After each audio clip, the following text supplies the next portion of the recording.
This is a case of a Cinderella story gone horribly wrong. In this case, there won't be any glass slipper. There won't be any handsome prince. The defendant doesn't have to be home by midnight. And there won't be any happy ending. Because this is a case where you only have the evil stepmother. And as a result of that, an 11-year-old child was starved to death at her hand,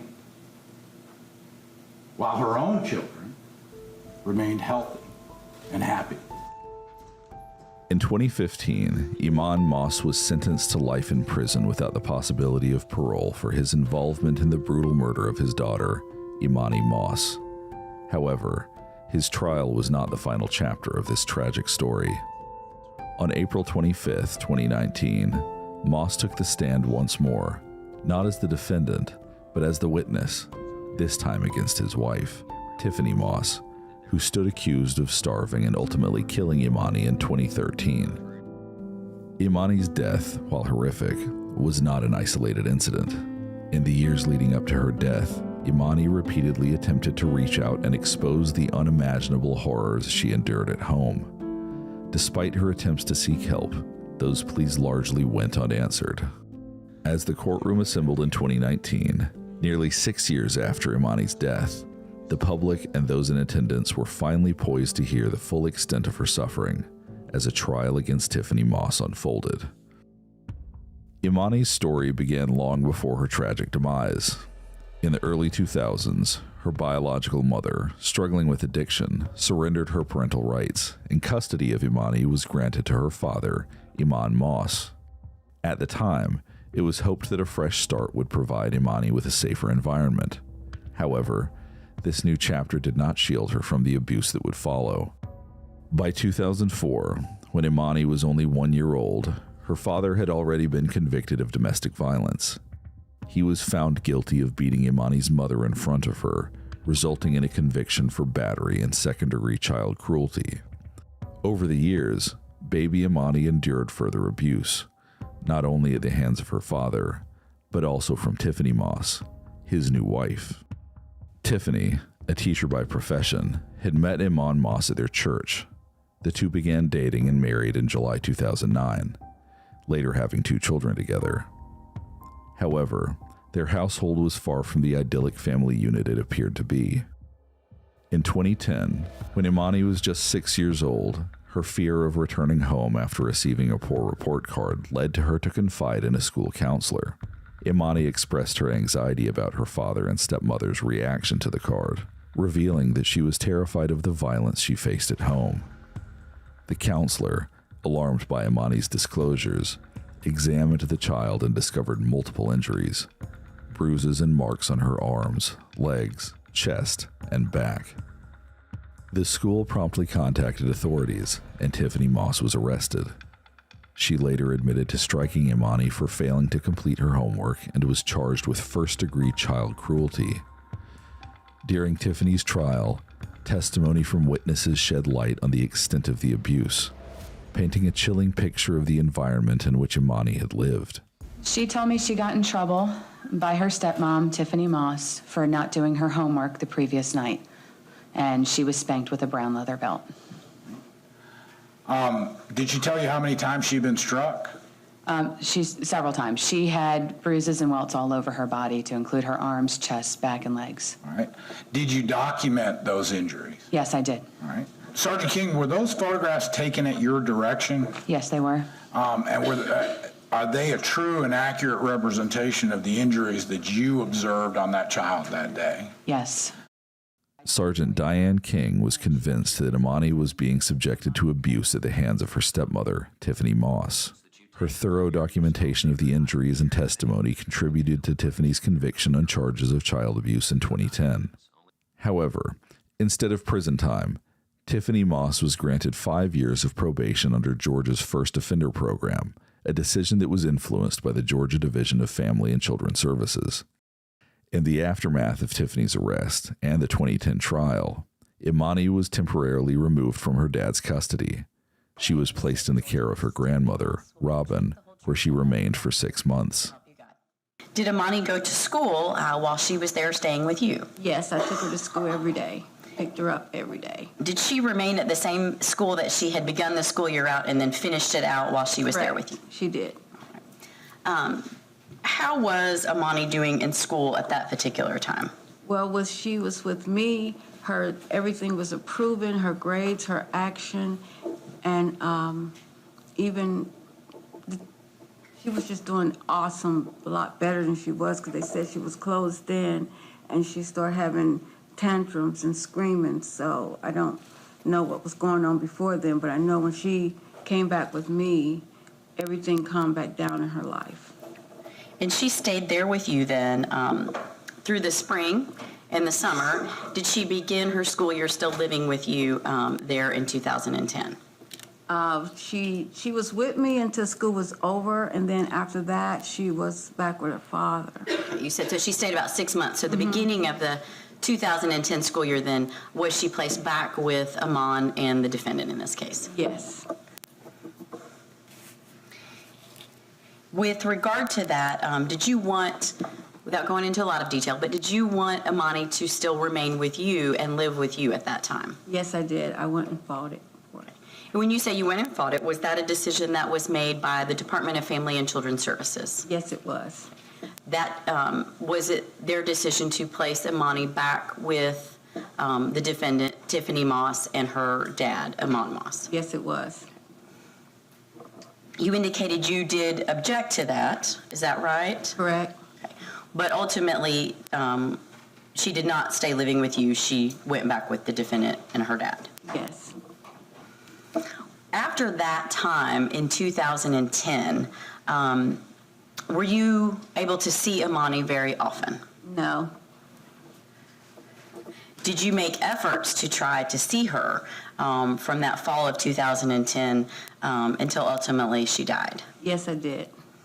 Would you, what type of efforts did you make in order to try to talk to her or see her? I called my son, and he would just say, Can't tell me a lot about what Eman said, okay? But were you allowed to see her? I was not allowed to see her. This move would ultimately prove to be a matter of life or death for the young girl. Emani was thrown back into the familiar turmoil of her father and stepmother's home. But by July 2012, she had already attempted to run away twice. After her first escape, Emani ran to the office of a nearby apartment complex. She told the staff her stepmom had tied her up with a belt and forced her into a freezing shower. When the police arrived at the Moss residence, Tiffany insisted that Emani was lying. Without sufficient evidence of the alleged abuse, authorities felt they had no choice but to send Emani back home. Then, the second time Emani tried to save herself, she didn't make it far enough to ask for help. A police officer found Emani sleeping in the bushes outside the apartment complex. She tried to explain the abuse that went on inside her home, but it seemed that no one was listening. Authorities returned Emani to her abusers for a second time. At home, Emani rarely saw her father. Emani Moss worked 2 demanding jobs, leaving early in the morning and typically returning only briefly in the late afternoon before leaving again by 6 p.m. Most nights, he didn't return until late. In his absence, Tiffany assumed the role of primary caregiver. However, it became quickly evident to those outside the household that Tiffany showed little concern for Emani's well-being. During Mother's Day weekend in 2013, the Moss family attended a gathering at Moss's sister Sharonice's home. Relatives were taken aback when they noticed that Emani's hair had been cut short. When Emani's grandmother confronted Tiffany about the drastic change, her response was shocking. So you're at Sharonice's house, and how did Emani appear to you then? She was so thin, so thin. She had this shirt on, and you can see the bones protruding out of her shoulders. And in her arms, she was so skinny, I wasn't used to that. How was her hair? Cut off. All of it. It's cut. You said that you noticed her hair on Mother's Day, and why was it so different to you? Because Emani had long hair, and it shouldn't have been cut. Did you ask about how her hairstyle came to be like that. Yes, I did. I said, why is her hair cut off? And who did you ask that to? I asked Tiffany that. And what was the response? If you act ugly, you should look ugly. That Mother's Day was the last time Emani's extended family would ever see her alive. Robin's concerns about Emani's frailty were tragically accurate. By 2013, the Mosses were systematically starving Emani, a form of abuse that the prosecution later determined had lasted nearly 2 weeks. During this period, Emani was confined to her bedroom, isolated from the outside world. Neighbors reported only ever seeing Tiffany's biological children, not Emani. That summer, the Mosses withdrew Emani from public school, announcing their intent to begin homeschooling her. Emani's aunt, Sharonice, raised alarms about the situation and contacted the Georgia Division of Family and Children's Services, urging them to intervene. However, her concerns were dismissed. On August 6, 2013, an anonymous tip was submitted to DFCS. The tipster expressed concern about Emani's severe neglect and dangerously low weight. However, the agency claimed they could not locate the family due to lack of a current address, and ultimately, they failed to follow up with the Mosses. As the weeks turned into months, Emani's condition continued to deteriorate. She grew so weak that she could no longer move. By October 24, 2013, her body began to shut down. That evening, Emani Moss returned home to find Tiffany in a state of panic. She claimed something was wrong with Emani. In the bathroom, he found his daughter convulsing, her eyes rolling uncontrollably. So when you went back into your apartment, is that when you found Emani in the bathtub? Yeah, I went in there. I know she was giving me pictures. She sent me a picture. Text. She said she done feed the kids. Tiffany. Tiffany was sending pictures. And in those pictures, she said that she had fed the kids. Yeah, on the phone she said I had fed all the kids. So I'm at that point when I'm coming to the house, I think they all asleep. I come in. I go to the little laundry room, put my toolbox in. I go to the kitchen. Said something about a new dish that she made. Go look in the refrigerator. I come out the kitchen, and Tiffany tells me to come here. She said something wrong with Emani. I leave there. I go into the bathroom. She's in the tub, and she's shaking like she having a seizure. So what did you do?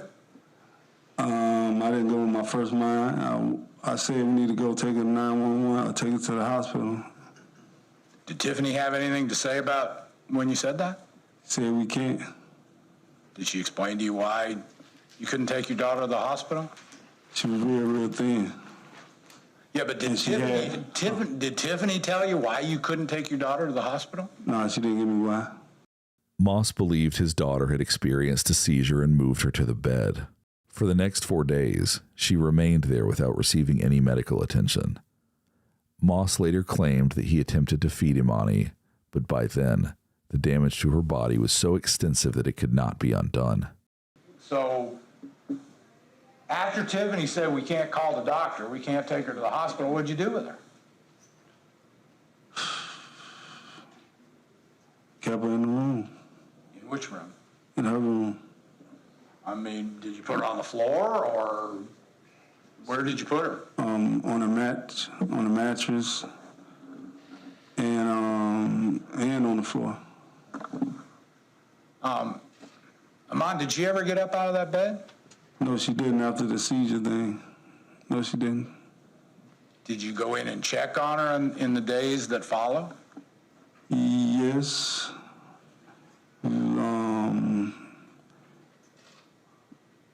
I was trying excuse me, sorry about that. Yes, I did. And I was trying to feed her through a spoon with infant. Okay. Moss testified in the days following Emani's seizure, he attempted to feed her baby formula, but she refused to eat. Emani's suffering finally ended on October 28, 2013.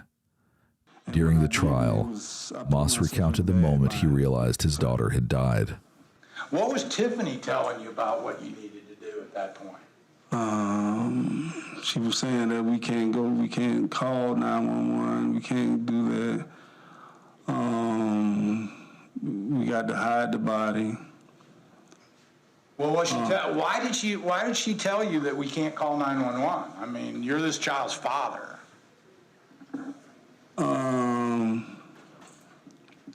Cause she said, I'm on probation, I don't wanna go to jail. And how did you get the notification that Emani had died? It was on a Tuesday, I know, much one. It was through a phone call. Right? Where were you when you got the phone call? I was at work. And did you actually speak to Tiffany, or did you just get a text? I think I talked to her on the phone. And what did she tell you? She said she's gone. She didn't say too much. She said she's gone. After learning of his daughter's death, Moss completed his shift at work and returned home around 3:30 that afternoon. When he arrived, everything seemed strangely normal. Tiffany was watching TV, and Emani's siblings were playing together. In another room, Emani's lifeless body lay on a blanket. Moss stated that he suggested calling the police, but Tiffany rejected the idea. She warned him that they would lose custody of their other children and pressured him to help cover up Emani's death. At this point, I'm devastated. I'm really messed up, honestly. I go in the room, and from that time, I usually take a nap. I was in the room with a Emani body until about time to go to work to Avery. All right, let me ask you, did you do anything to confirm that she had died? She was dead. How could you tell? I've been in a lot of funerals, and I can tell, she was cold. Her essence was there. Her eyes, she was gone. Where was Tiffany when you came in the house? When I walked in, the other two kids, Tristan was running around playing. He came in, I'm really messed up at the time. He said, Daddy, Daddy. I walked past him, and we in the pack and play, and she was watching TV. Did you have any conversation with her when you walked by her watching TV? No, not at that moment. And after you went into the room and saw that Emani was dead, did you go out and talk to Tiffany? Yes, that was after. You talking about after I came from in there? Yeah. Yeah. Well, what did y'all talk about? Talking about concealing her death, making it like since she had a history of running away, make it seem like she ran away. But Eman, let me ask you, when you discovered your daughter dead, what did you want to do? 911. But What did Tiffany want to do? she wanted to hide it. Tiffany proposed that Moss help her bury Emani in an effort to fabricate a story that Emani had run away once again. Only this time, she would never be found. Moss agreed. Together, they attempted to cover up the truth. He wrapped Emani's body in blankets and moved her to their computer room. While her remains lay in the apartment, Moss continued with his routine, heading off to his second job as usual. For days, life for the Moss family continued in a disturbing semblance of normalcy, with the computer room serving as an improvised morgue. On the nights following his return home, Moss claimed he grieved in private. Still, he never reported Emani's death to authorities, nor did he confide in anyone outside the household. On October 29th, the day after Emani's death, Tiffany took steps to further conceal the truth. She went to a nearby linen store and bought new sheets to replace the ones that had been soiled by Emani's death. What did you buy at the Walmart? About best of my recollection, I bought a bag of Choco, 10 trash can, box of lawn, garbage bag. I think lawn garbage bag. About what time of the day or night was that? Do you remember? This was late at night because I think Walmart was 24 hours. I can't remember the time. I know it was late at night.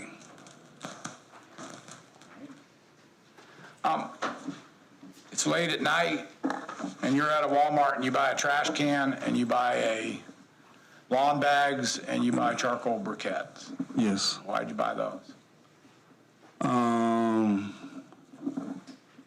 To try to call myself trying to cremate the body, and you can't cremate the body. I didn't know that then. Whose idea was it to cremate the body?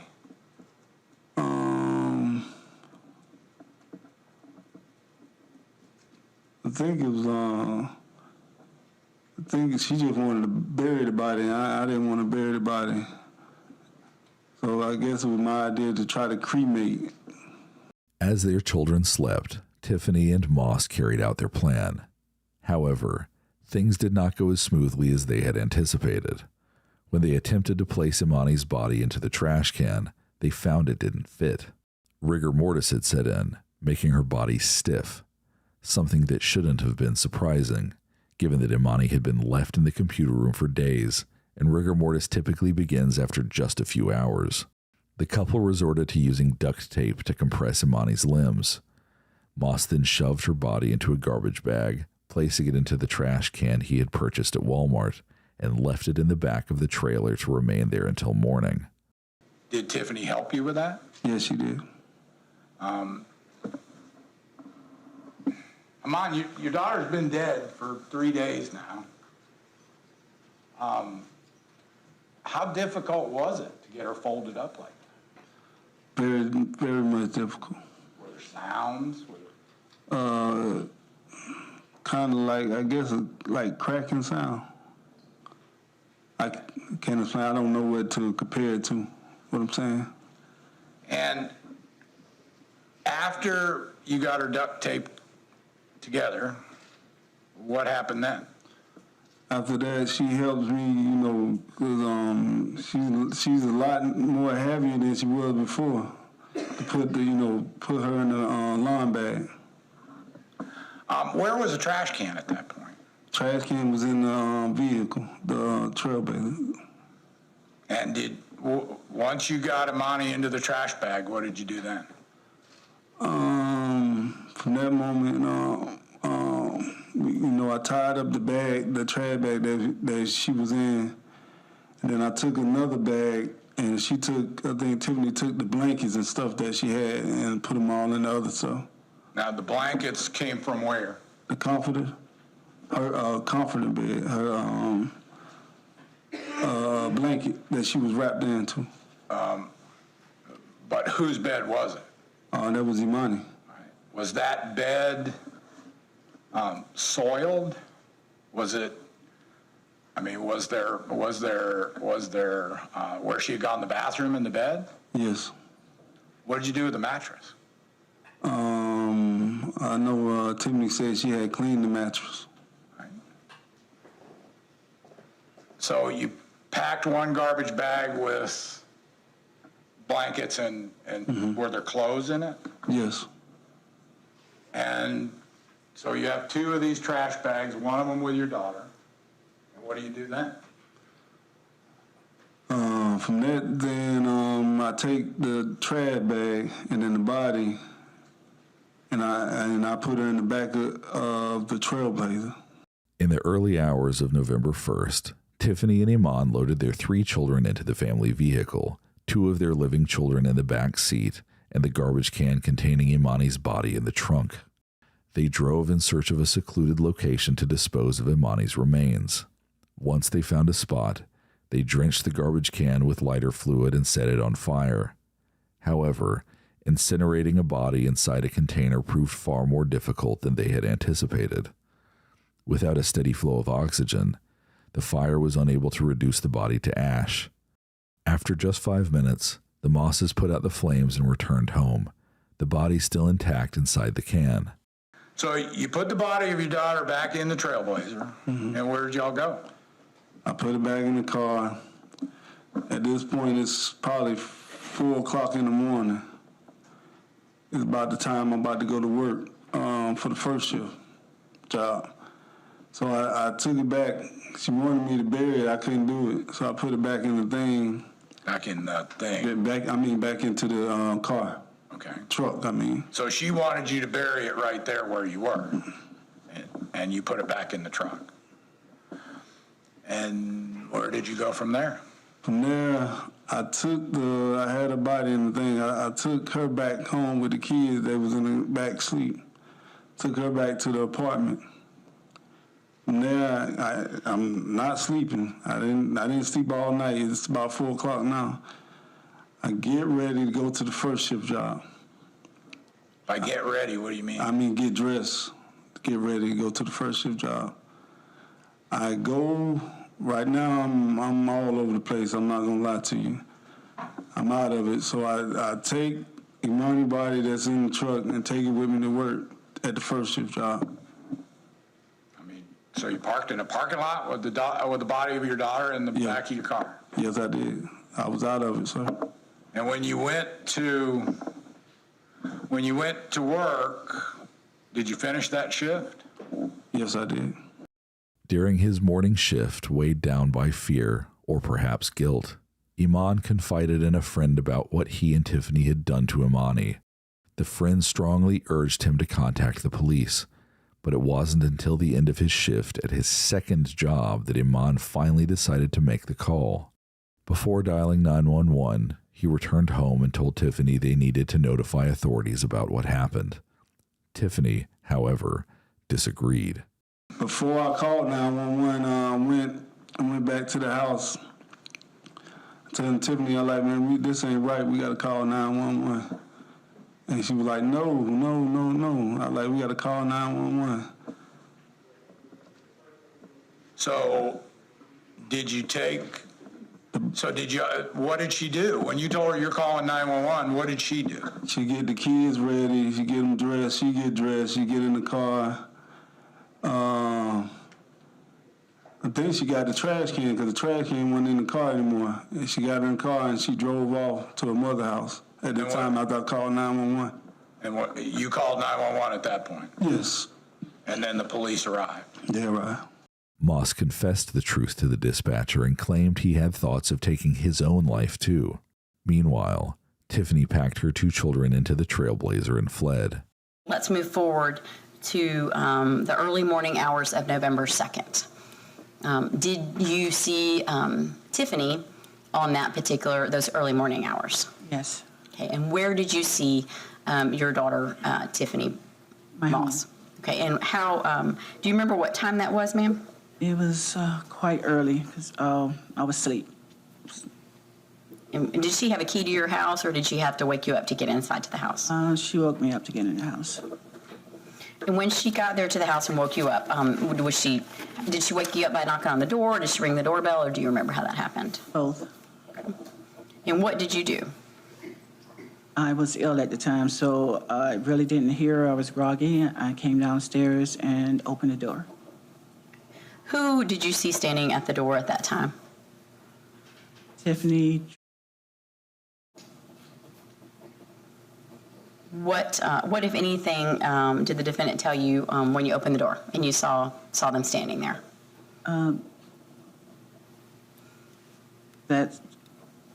Basically, they came in. She just said, what took you so long? Because I didn't hear the knocking or the bell. Basically, she brought the children in and went back to the vehicle to get like the car seat and stuff like that and their clothes. Did she tell you why she was there? She said that don't let them take my children.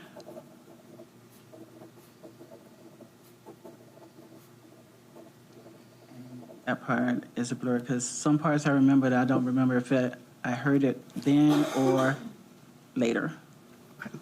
Yeah, but you distinctly remember her saying, "Don't let them take my children." Mm-hmm. Where did she give you? Or where were they? She gave me. She had to get the seat, not the car, and the clothes, belongings. Did you ask her at that time when she said, "Don't let them take my children"?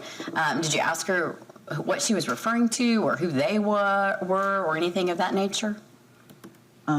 Yes, I'm assuming the police, and I get. Did she?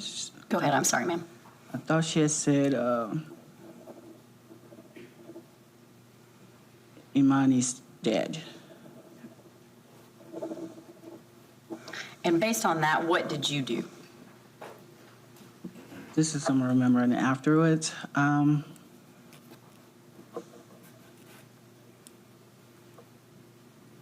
really can't remember. It's just a blur. Now, you said that she got there and she had the children. Do you know how she got to your house that night? Their vehicle, And what vehicle was that, ma'am? the van. Is it like a Trailblazer? Yes. Okay, all right. How was your daughter behaving during that time frame? What was her demeanor like? She was stressed.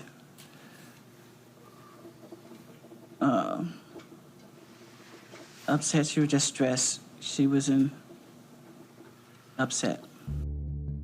Soon after, Tiffany turned herself in.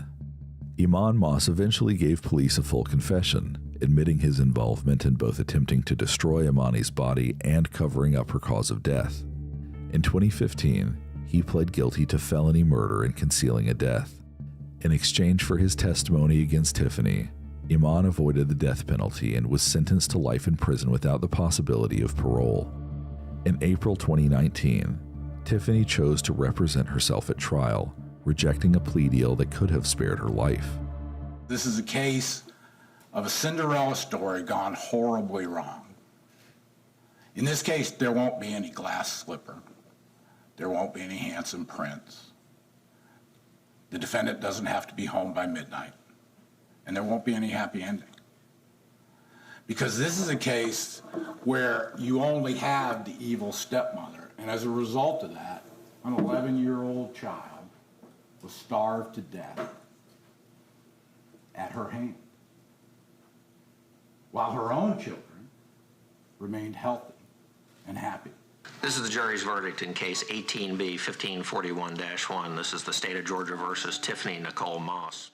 On April 29, 2019, the jury found Tiffany Moss guilty on all counts, including malice murder and 2 counts of felony murder.